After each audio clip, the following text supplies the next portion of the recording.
உலகின் மிகப்பெரிய ஜனநாயக நாடான இந்தியாவின் ஆட்சி பீடம் நாடாளுமன்றம்.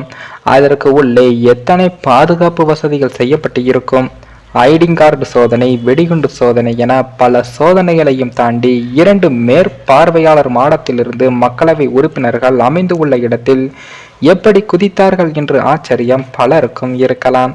குதிப்பதை கூட புரிந்து கொள்ள முடியும். ஆனால் கையில் வண்ணமயமான புகைகளை கக்கக்கூடிய குண்டுகளை எப்படி வைத்திருந்தார்கள் என்பது மேலும் பல கேள்விகளையும் எழுப்பும் விஷயமாகும்.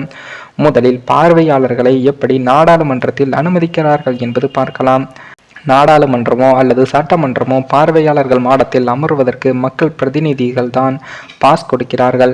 எம்எல்ஏக்கள் அல்லது எம்பிக்கள் அலுவலகத்திற்கு சென்று பாஸ் வாங்குபவர்கள் ஒரு பக்கம் நின்றால், நாடாளுமன்ற வளாகத்தில் அவர்களை சந்தித்து வாங்குபவர்களும் இருக்கிறார்கள்.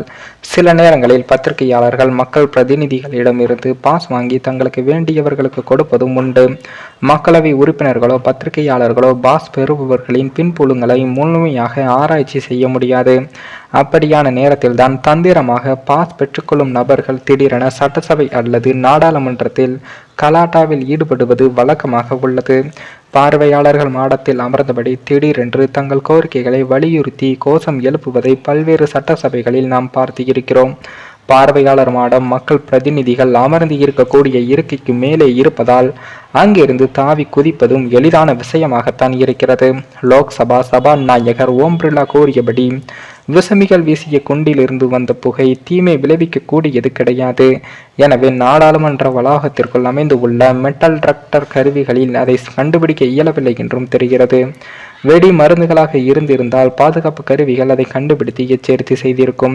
இருப்பினும் உருண்டை வடிவத்தில் ஒரு பொருளை உள்ளே எடுத்து செல்லும் போது அதன் மீது சந்தேகம் வந்து சோதித்து பார்த்திருக்க வேண்டியது பாதுகாவலர்களின் கடமையாகும். இந்த இடத்தில் பாதுகாப்பு குளறுபடி நடந்து இருக்கிறது என்பது அடிப்படை விஷயமாக உள்ளது.